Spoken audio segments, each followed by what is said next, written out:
बाली ने एक नहीं सुनी, तारा के हाथ से पैर को छुड़ा लिया झटका दे करके और पहुंच गया जहां सुग्रीव ललकार लगा रहा था, वहीं पहुंच गया। दोनों भाइयों में युद्ध होने लगा।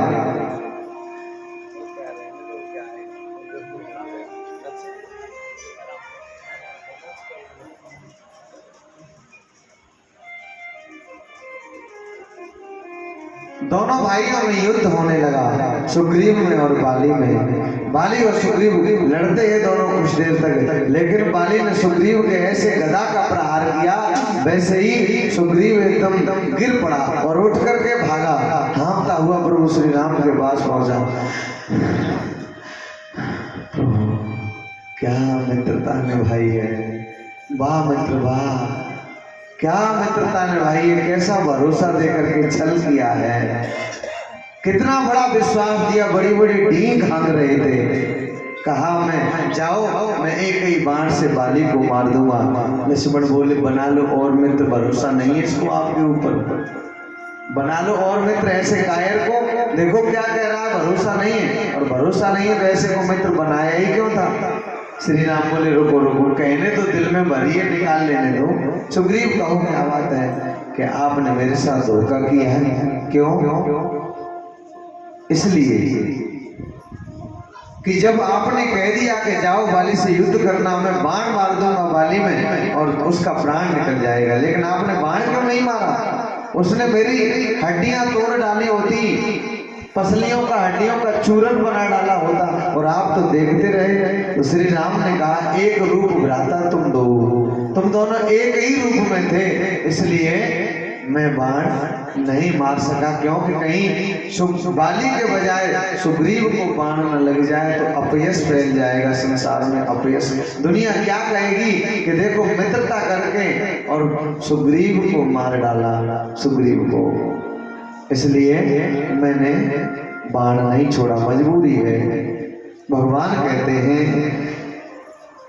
धोखे में तुम मारे जाते तो होता मेरा मुंह काला, धोखे में तुम मारे जाते तो होता मेरा मुंह काला।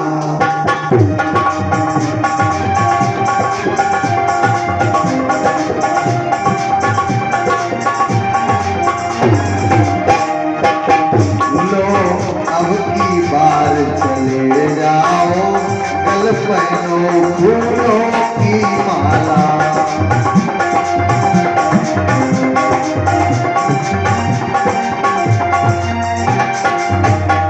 धोखे में तुम मारे जाते तो होता मेरा मुंह काला। लो अब की बार चले जाओ पहनो गल फूलों की माला।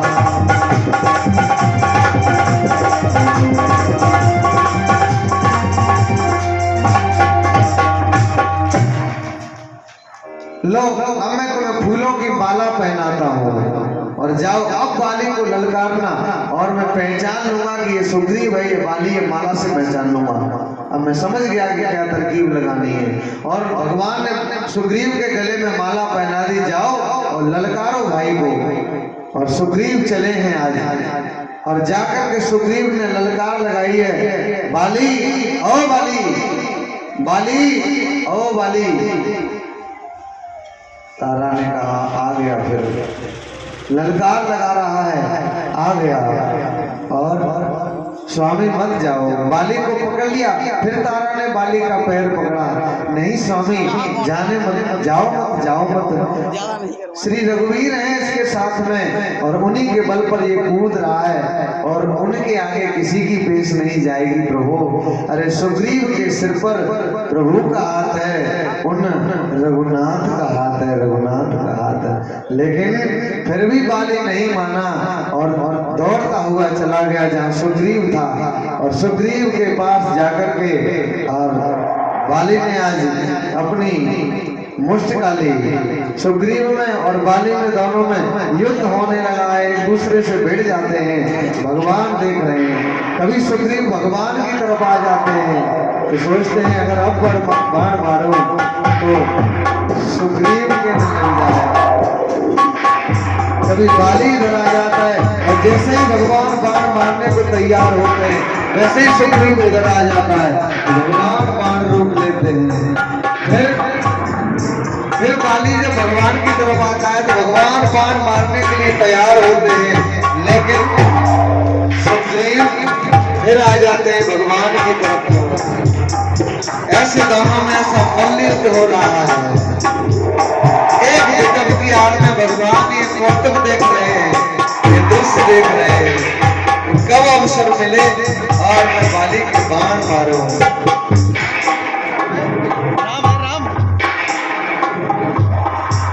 और दोनों में बहुत देर तक युद्ध होता रहा। कभी सुग्रीव नीचे आ जाते हैं, कभी बाली नीचे आ जाता है, कभी सुग्रीव नीचे आ जाते हैं तो कभी बाली नीचे आ जाता है।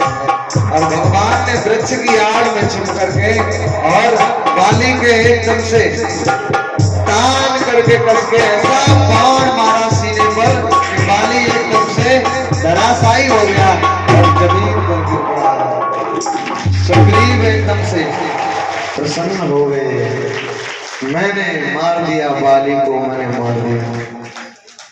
आज जैसे ही बाली को मरा देखा है वैसे ही पूरा पंपापुर विचलित हो गया।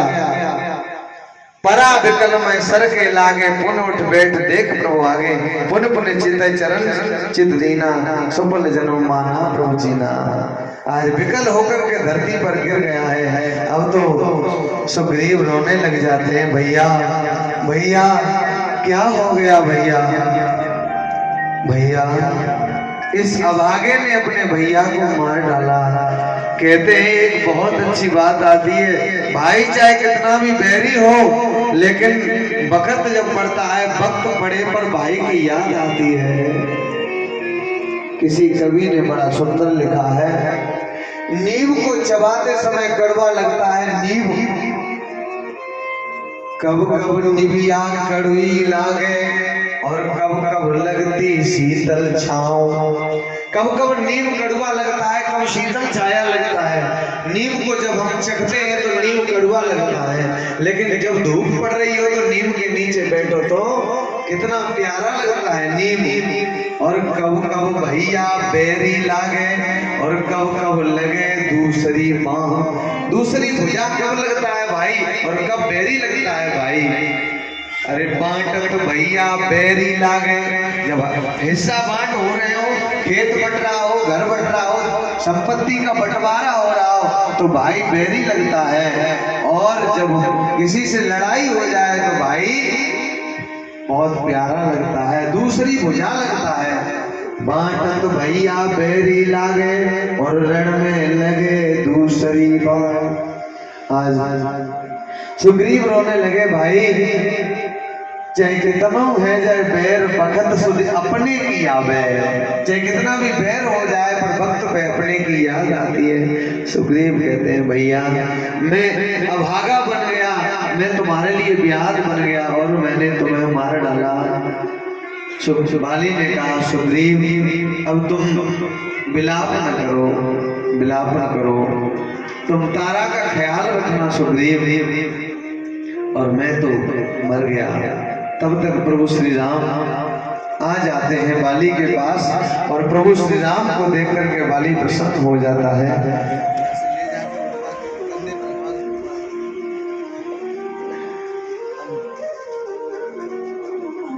और जैसे ही बाली ने भगवान को अपने आगे देखा है वैसे ही बाली नजर उठा करके देखता है, प्रसन्न हो जाता है। प्रभु पुण्य पुण्य चिताई चरण चित जीना, सफल जन्म माना प्रभु जीना। और प्रभु को सामने देखकर के अपना जन्म सफल माना। और बाली के हृदय में बड़ी ही प्रीत है, लेकिन मुंह से कठोर वचन बोल रहा है। क्या कह रहा है बाली भगवान से, हृदय प्रीत अति वचन कठोर, मोरा हृदय प्रीति अति वचन कठोरा हृदय प्रीति अति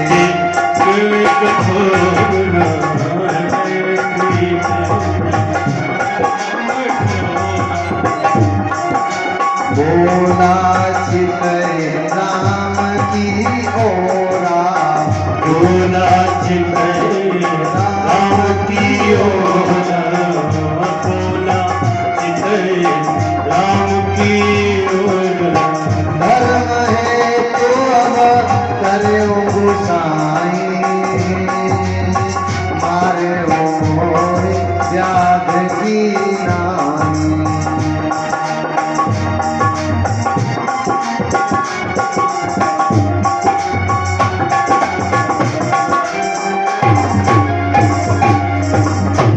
हृदय में प्रीत है, बाली के मन में भगवान के प्रति प्रेम बहुत है, लेकिन वचन बड़े कड़वे बोल रहा है। धर्म हेतु अब तरे गुसाई मारे मोह व्याध की नाई। अरे आपका अवतार तो धर्म की रक्षा के लिए होता है और आपने मुझे व्याध की तरह छुप करके मारा।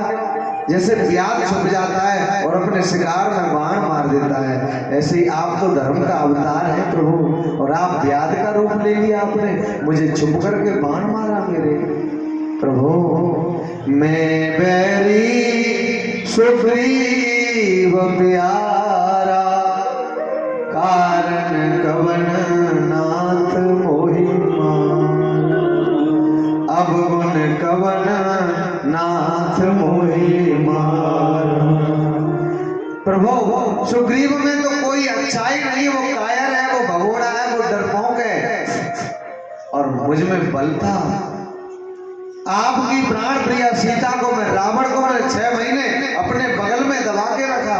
अरे आप मुझसे मित्रता करते, आपने इस कायर से मित्रता की और आप मुझसे मित्रता करते तो आपको कुछ मिलता भी और मैं अकेला जाता, सेना की जरूरत नहीं पड़ती और रावण के वंश को मिटा करके और मैं माता सीता को आपके पास ला के कर देता। लेकिन आपने इस भगोड़े के साथ मित्रता की और फिर सुग्रीव इतना प्रिय क्यों और मैं इतना बैरी क्यों बन गया प्रभु? मैंने आपका क्या बिगाड़ा था? मुझ में क्या अवगुण था जो आपने मुझे छुप करके बाण मारा? प्रभु बताओ। ये शिकायत करने लगा भगवान से तो भगवान ने बड़ी अच्छी बात कही है, बाली मैं जानता हूं कि तुझे में बहुत सी अच्छाइयां थी, लेकिन एक जो बुराई है सबसे बड़ी वो कौन सी है वो सुन। भगवान कहते हैं अनज बधू भागिनी सुत नारी और सुन सठ कन्या समय जारी। सुनो सठ कन्या समय जारी।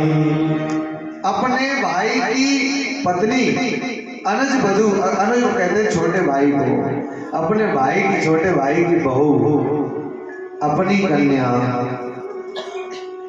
और बहन और पुत्र की बहू, ये चारों एक समान होती हैं। अनुज बधू भगिनी सुत नारी सुनो सठ कन्या समय जारी। और इन्हें कुदृष्टि विलोक जोई ताई मारी कछो पावन होई। ताई मारी कछो पावन होई। और इन चारों को जो कुदृष्टि डालता है ना इनके ऊपर, तो ऐसे व्यक्ति को मारने में, छुप करके बाण मारने में कोई पाप नहीं होता। ध्यान रखना, आजकल बहुत से लोग हैं जो नाता बेटी का मानते, मुंह से तो बेटी कह दिया पर भाव बेटी के नहीं है। तो ऐसे लोगों को कहाँ जाकर के ठिकाना मिलेगा ये तो भगवान ही जानता है। और बहुत से लोग धर्म की बहन बना लेते हैं लेकिन भाव पवित्र नहीं होते। तो ऐसे कलंकित करने वाले, ऐसे रिश्ते को कलंकित करने वाले नीच होते हैं, सबसे बुरे नीच होते हैं। और ऐसे नीच के लिए कोई क्षमा वाला शब्द है ही नहीं। भगवान के यहाँ। ऐसे का अपराध कभी क्षमा नहीं होता है। जो बहन धर्म की बहन बना लेता है या धर्म की बेटी बना लेता है तो उसके बुरी दृष्टि से उसे देखता है। तो जिसके भाव पवित्र हों उससे ही नाता पवित्र होना चाहिए, ये रिश्ता बदनाम नहीं होना चाहिए। इसकी आड़ में, और देखिए धर्म की आड़ में जो लोग पाखंड करते हैं, पाखंड देखने में तो बड़े धर्मात्मा लगते हैं लेकिन इनके अंदर अधर्म छुपा होता है, पाप जो करते हैं इनको बचाने वाला कोई नहीं है, भगवान भी इन्हें बचा नहीं सकते हैं, कोई नहीं बचा सकता जो धर्म की आड़ में पाखंड करते हैं। इसलिए आप अगर धर्म अंदर से धर्म अगर जागा नहीं है, धर्म अंदर से नहीं है तो ऊपर से भी धर्मात्मा बनने का ढोंग मत करो। धर्म अगर हृदय में है तभी धर्म का बेस बनाओ, तभी धर्मात्मा बनने का नाटक करो। जब अंदर से धर्म है, और जिसके अंदर धर्म नहीं है ऊपर से दिखावा करता है उसे कोई बचा नहीं सकता।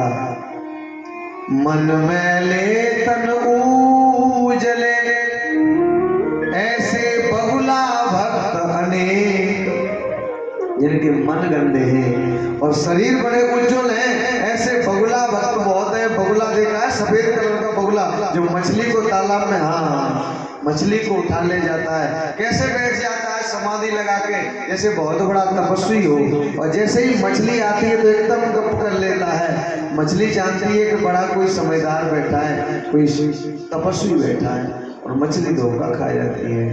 ऐसे ही ऐसे बगुलों से कौन अच्छा है कि मन मैले तन उजरे ऐसे बगुला भक्त अनेक, इनसे तो कागा भले जो भीतर बाहर एक। इनसे तो वो कागा अच्छे हैं जो बाहर भी काले हैं और अंदर भी काले हैं।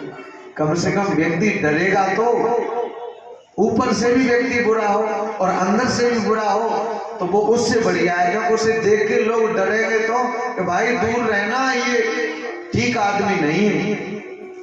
लेकिन जो ऊपर से अच्छा हो, अब डरेगा कोई नहीं कि भाई ये तो महात्मा है या ये तो पुण्यात्मा व्यक्ति है, धर्मात्मा है, तो इससे क्या लाज है, इसके सामने कौन सी दिक्कत है। और चले गए, लगा के धोखा हो गया तो गड़बड़ हो। इससे अच्छा वो कागा ठीक है जो काला है ऊपर से और अंदर से भी। तो इससे अच्छे वो बुरे हैं, वो अच्छे हैं जो बुरे अंदर से भी हैं और ऊपर से भी बुरे हैं। तो कम से कम इंसान दूर रहेगा। और आप भी सुन लो माताओं, बहनों, भाइयों, बुजुर्गों, जब भी आप किसी संत के पास जाओ, किसी महात्मा के पास जाओ तो अपने बेटे को लेकर जाओ या अपने पति को लेकर के जाओ। अकेले कभी किसी के पास मत जाओ, कभी मत जाओ। और जब दूसरा साथ में होता है ना तो सबसे बढ़िया होता है, फिर कलंक कोई लगा नहीं सकता और ना कलंकित हो सकता। वो उसकी नजर कितनी भी, वो कितना भी दुष्ट होगा, कितना भी दुराचारी होगा, आपके साथ आपका पति है, आपका बेटा है, तो फिर कोई दिक्कत की बात नहीं है। इसलिए धोखा तो हम स्वयं जानबूझ के खाते हैं, कीचड़ में पैर हम स्वयं रखते हैं, फिर दोष हम दूसरों को लगाते हैं। इसलिए कीचड़ में पैर ही मत रखो किसी से भी, चाहे कितना भी वो प्रिय से प्रिय हो। अब मान लीजिए अच्छा है भी, आपको भरोसा भी है, और तो भी अगर आपका पति, आपका बेटा साथ में होगा तो भी ठीक रहेगा। क्योंकि अगर आपको भरोसा भी है, आप भी पवित्र हो और वो भी पवित्र है, और आप किसी को लेकर के नहीं गए और किसी ऐसे, और वो बैठा है कहीं, आप वहां पहुंचे और किसी ऐसे व्यक्ति ने देखा जो उसके बारे में, उसकी अच्छाइयों के बारे में नहीं जानता है, तो वो तो देखने वाला यही कहेगा कि अरे इनका जाने क्या रिश्ता होगा। तो इसलिए अच्छे लोगों पर भी कलंक लग जाता है, बिना किए का भी कलंक लग जाता है। तो इसलिए ऐसा मौका ही मत दो समाज को। अकेले मत जाओ, कभी अच्छा हो तो भी मत जाओ। इसलिए हम कीचड़ में पैर रखे नहीं और कोई कलंक नहीं लग सकता, धोखा कभी नहीं हो सकता। चाहे एक नहीं हजारों आ जाए ठगने वाले साधु, किसी भी देश में आ जाए पाखंड का रूप धारण करके, और कोई आपका बाल बांका नहीं कर सकता, कोई आपको डिगा नहीं सकता, कोई आपका नुकसान नहीं पहुंचा सकता। गलती हमारी होती है कि हम चल पड़ते ऐसे ही बिना किसी को लिए। तो इसलिए धर्म की आड़ में बाली तू पाखंडी है और तूने अपनी छोटे भाई की पत्नी और जो रोमा है उसको अपनी पत्नी के समान बना लिया। इसलिए ऐसे व्यक्ति को मारने में, छुप करके मारने में कोई पाप नहीं लगता है। इसलिए मैं धर्म के हेतु अवतार लिया है। तू सच कहता है, पर तुझे मारना धर्म है या अधर्म है ये तू नहीं जानता है और मुझे धर्म की शिक्षा देता है पाखंडी। मुझे धर्म सिखाता है। ये सारी पृथ्वी जो है इस समय इसके राजा हैं भरत, अयोध्या के राजा भरत, और हम उन्हीं भरत के आज्ञा का पालन करने के लिए हम विचरण कर रहे हैं और हमारा अधिकार है कि जो भी अनाचारी दुराचारी मिले हम उसको छोड़ेंगे नहीं, उसका वध कर देंगे। इसलिए हमें पूर्ण अधिकार है। और तो एकदम से उदास हो गया, हे नाथ, एकदम लज्जित हो गया और लज्जित होकर के बोला, सुनहु राम स्वामी सन चलन चातुरी मोर, सुनहु राम स्वामी सन चलन चातुरी मोर, प्रभु अजहू मैं पापी अंतकाल गति को, प्रभु जी अंतकाल गति को।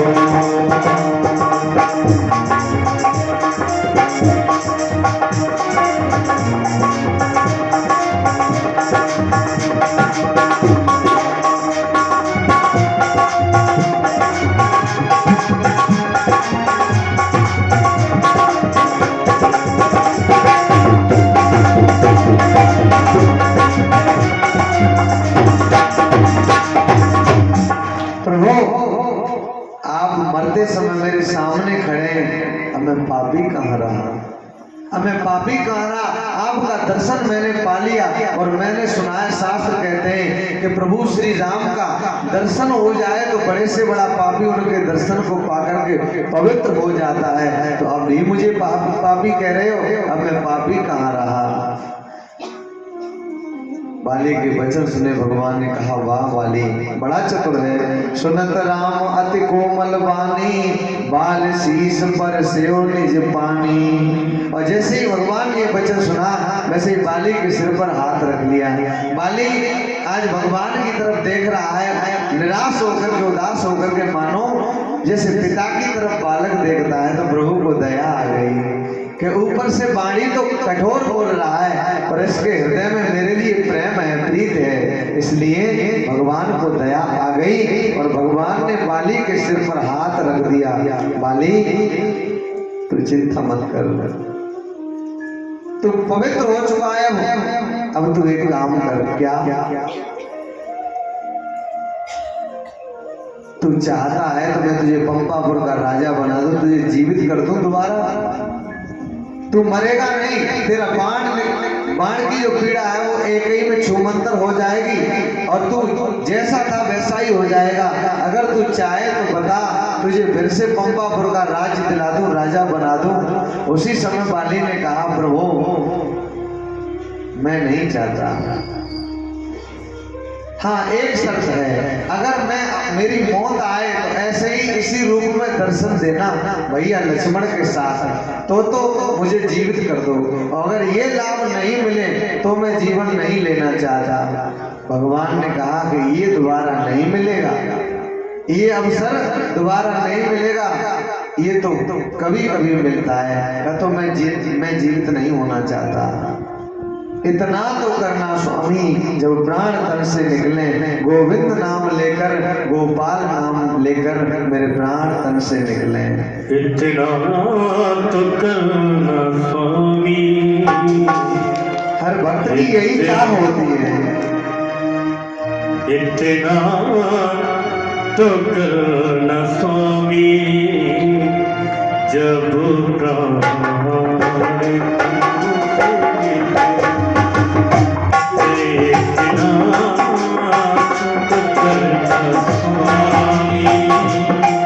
जब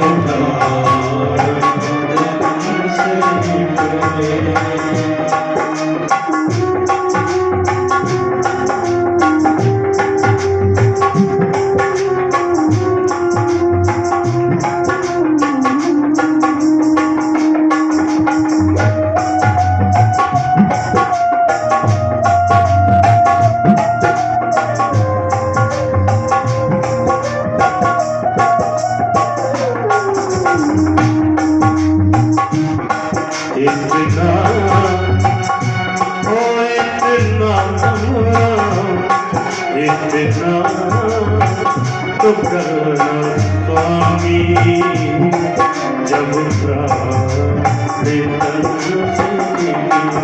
और प्रभु गोविंद नाम लेकर गोविंद नाम लेकर जब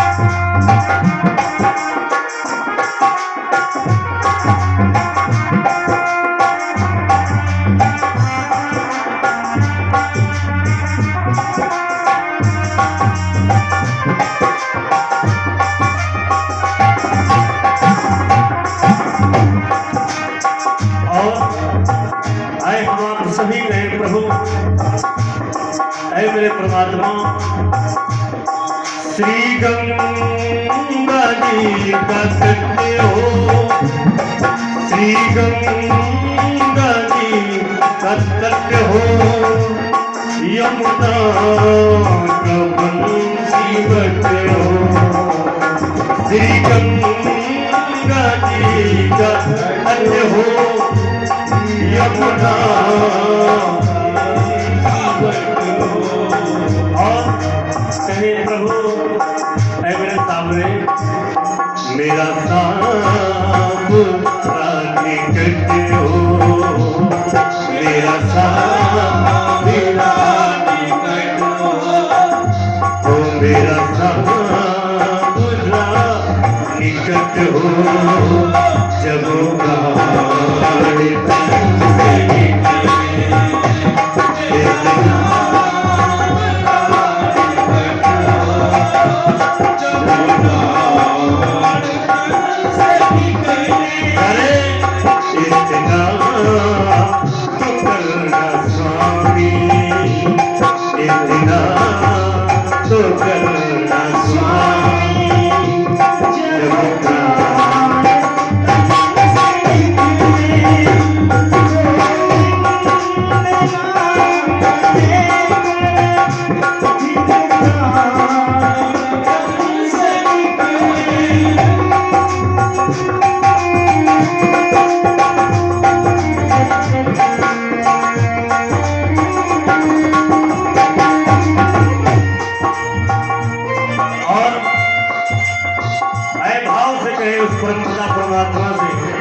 वैसे भी कहा है आदरणीय राजेंद्र भैया जी किसी कवि ने कहा है भावना में यदि भावना हो तो वो भावना बेकार है भावना में भावना यदि भावना हो तो वो भावना बेकार है और यदि भावना में थोड़ा सा भाव है तो भाव से बेड़ा पार है आए भाव से ताली सेवा करते हुए उस परमपिता परमात्मा से कहे प्रभु इतना तो करना स्वामी इतना तो करना स्वामी जब प्राण से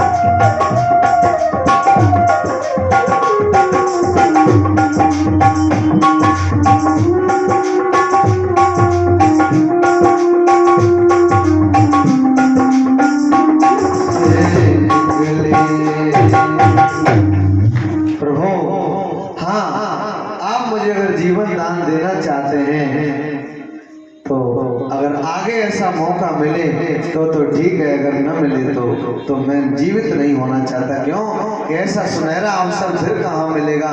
प्रभु मेरे समक्ष खड़े हैं। मरना तो एक दिन है ही, हर व्यक्ति यहाँ से जाएगा, लेकिन ऐसी मौत किसकी होगी, ऐसा सौभाग्य किसको प्राप्त होगा भला। आज आप मेरे सन्मुख खड़े हैं, इसलिए प्रभु ये अवसर के लिए तो बड़े बड़े महात्मा कितना तप करते हैं, कितनी तपस्या करते हैं, ये समय नहीं मिलेगा। जन्म जन्म मुनि यतन कराही, अंत राम कहे आवत नाही। जन्म जन्म लगे रहते हैं, यत्न करने पर लगे रहते हैं, लेकिन अंत के समय, मौत के समय भगवान की याद नहीं आती, भगवान का नाम नहीं आता। लेकिन आज नाम की तो छोड़ो, मैं आपका नाम ले रहा हूं और आप मेरे सामने खड़े हैं, इससे बड़ा अवसर और क्या होगा। प्रभु ममलोचन गोचर सोई आवा, बहुर के प्रभु अस बनी बनावा। ऐसा अवसर क्या फिर आएगा प्रभु, कभी नहीं आएगा ऐसा अवसर। इसलिए नाथ अब मैं और कुछ नहीं चाहता हूँ, बस एक ही चीज मांगता हूँ आपसे। अंगद जी को बुलाया, सुग्रीव जी से कहा सुग्रीव तुम तारा का ख्याल रखना, और अंगद जी को बुलाया, इशारा करके अंगद का हाथ पकड़ा और अंगद का हाथ लेकर के श्री रघुवीर जी के, श्री राम जी के हाथ में दे दिया। अब नाथ कर करुणा बिलोकौ, देव जो वर मांगऊ, जय जोन जन्मो कर्म बस, तहि राम पद अनुरागऊ। एक वरदान मांगता हूँ प्रभु, करुणा करके ये वरदान दे दो कि जिस जन्म में कर्म के वशीभूत होकर के मैं जन्म लूं, जिस योनि में जाऊं, जिस जन्म में, तो केवल आपका ध्यान करूं, आपके चरणों का पुजारी बनूं, और मैं आपसे कुछ नहीं मांगता प्रभु, सिर्फ इतना ही दे दो। और अंगद का हाथ पकड़ा, आंखों में आंसू आ गए। मेरा पुत्र है छोटा प्रभु से अपना दास बना लो इस अंगद को, ये अनाथ है अनाथ, और आप इसको मेरा वाला स्थान दे दो अपना। आज से मैं आपके हाथ में इसका हाथ देता हूँ प्रभु, आज से ये आपका बेटा है। यह तनय मम सब विनय, बल कल्याण प्रद प्रभु लीजिए। यह मेरे ही समान बलशाली है, मेरे ही समान श्रेष्ठ है मेरा बालक, ये आपकी सहायता करेगा प्रभु। ये आज से आपका दास है, मैं इसे आपके चरणों में सौंपता हूँ, आपकी सहायता करेगा। और बाली में सहायता न कर पाई तो कोई बात नहीं है, लेकिन मेरा पुत्र मेरे समान बल में है। यह तनय मम सम बल, तनय माने बेटा, ये तनय मम सम विनय बल, और मेरे ही समान बड़ा विनयवान है, विनयशील है और बलशाली है। इसलिए कल्याण प्रभु लीजिए, इसे ले लो अपने शरण में। गहि बाह सुर नर नाहा, आपन दास अंगद कीजिए। इस अंगद को अपना दास बना लो प्रभु। आज इतना कहकर के बाली और अपने प्राणों को छोड़ देता है। बाली के प्राण निकल गए, उसी समय तारा विकल होकर के रोने लगी, बाली को सुग्रीव रोने लगे और अंगद भी रोने लगे। राम बाली निज धाम पठावा, राम बाली निज धाम पठावा, राम बाली निज धाम पठावा, राम धाम नगर लोक सब व्याकुल धाम, नगर लोक सब व्याकुल धाम।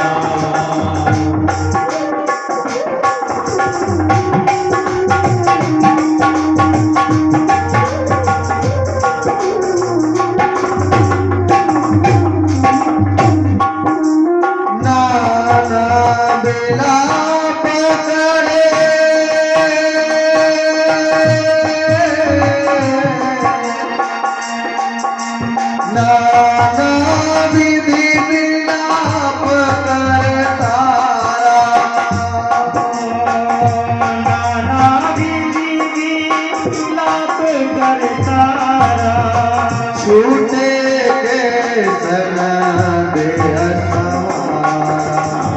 छूटे के सनद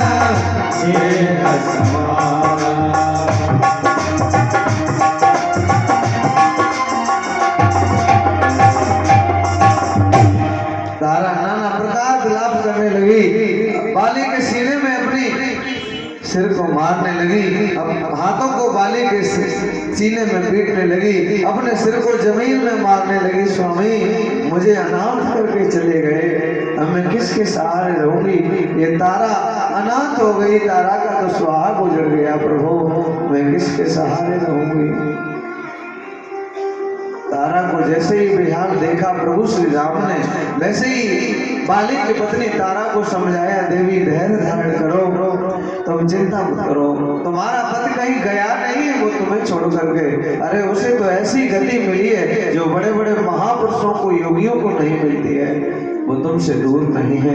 बाली मेरे धाम को गया है, मेरे धाम को बाली मुझे प्राप्त हुआ है, और तुम ये शोक दूर करो। श्रेष्ठ पत्नी का कर्तव्य होता है कि जिस पति के आचरणों का अनुसरण करे बस वही उसके लिए, उसका पति कभी मरता नहीं सती का, उसका पति हर वक्त जिंदा रहता है। सती का पति कम मरता है जब वो अपने पति के आचरण को, उसकी आदतों को भुला देती है और मनमाने ढंग से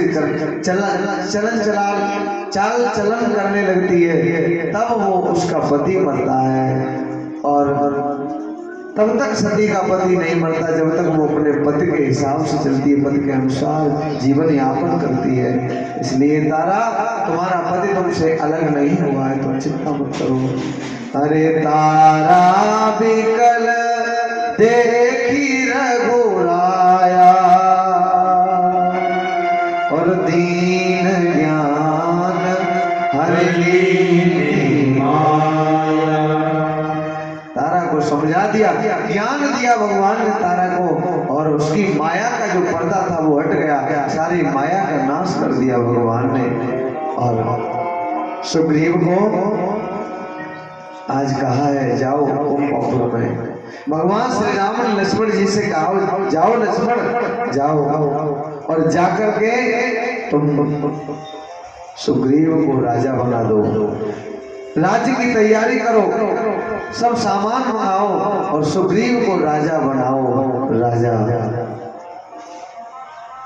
भगवान ने आज बुलाया है लक्ष्मण जी को, और लक्ष्मण जी के कान में धीरे से समझाया है, राजदेव सुग्रीव कहूं और अंगद कहूं युवराज। कहा जाओ सुग्रीव को राजा बना दो, लेकिन एक बात ध्यान से सुनो, इधर आओ लक्ष्मण। और पास में बुलाकर के कान में कहा, अंगद कहूं युवराज। सुग्रीव को राजा बना दो, लेकिन अंगद को राजपद देना है, ये बात किसी से कहनी नहीं है अभी। सुग्रीव राजा बन जाए तुरंत ही, अलग से तैयारी नहीं करनी है, एकदम ही अंगद को युवराज बना देना है। क्योंकि एक बार गलती हम अयोध्या में कर चुके हैं, अब वो गलतियां दोबारा दोहरानी नहीं। एक बार गलती हो चुकी है अयोध्या में, इसलिए समझा करके कहा कि अगर बाजे नहीं बजते, अयोध्या में डंका बज गया कि राम राजा बनेंगे, राम राजा बनेंगे, लेकिन राम राजा बन नहीं पाए। बाजे बज गए तो बाजे बज गए। कोई कमजोर पड़ जाए ना, कोई किसी का शरीर थोड़ा दुबला हो जाए तो मजाक में क्या कहते हैं, बस बज गए बाजे। कोई कमजोर हो जाए या कोई परेशानी आ जाए और पेश न जाए, तमाम बात होती तो मजाक में कहते हैं बस बज गए बाजे। ऐसे ही तभी तो कहा कि जब बाजे बजे तो बाजे बजे, यानी वो बाजे बजे तो फिर बाजे ही बज गए, राजा नहीं बन पाए। इसलिए चुपचाप बुला करके कहा कि सुग्रीव को राजा बना दो और अंगद को युवराज पद पर अभिषिक्त कर दो, लेकिन ये बात अभी खोलना नहीं। जाओ लक्ष्मण जाओ। सुग्रीव ने कहा प्रभु ये अवसर तो आप भी प्राप्त कीजिए, और जब मैं राजा बनूं तो आप मेरे सन्मुख हो। मैं ये चाहता हूँ, इसलिए आप ऐसा करो, आप भी चलिए मेरे नगर में, आप भी चलिए। लेकिन भगवान ने कहा नहीं, मैं नगर में नहीं जा सकता, क्योंकि मुझे वनवास लगा हुआ है 14 वर्ष का, और जब तक 14 वर्ष व्यतीत नहीं हो जाएंगे तब तक मैं किसी नगर में या किसी गांव में जाऊंगा नहीं। इसलिए मैं लक्ष्मण को भेजता हूँ, तुम चिंता मत करो, जाओ लक्ष्मण भैया जाओ, और जाकर के राजा बना दो सुग्रीव जी को। और लक्ष्मण जी चले हैं, सब सामान मंगवाया है राज्य का, अभिषेक करने का, और सुग्रीव को राजा बना दिया है। और सुग्रीव को राजा बनाने के साथ साथ और लक्ष्मण जी ने अंगद को युवराज बना दिया, अंगद को। सुग्रीव से कहा कुछ दिन राज्य करो, अब वर्षा ऋतु आने वाली है, चौमासे आने वाले हैं, तो इसलिए ये चौमासा व्यतीत करने के बाद, चातुर्मास व्यतीत करने के बाद सीता की सुध को न भूल जाना, राज्य कार्य में मस्त मत हो जाना, क्योंकि सीता की सुधी भी लानी है, खबर लानी, सीता की खोज करनी है। का ठीक है। और इधर सुग्रीव राजा बन जाते हैं, प्रभु के पास लक्ष्मण जी आ जाते हैं, उन्हें राजा बना करके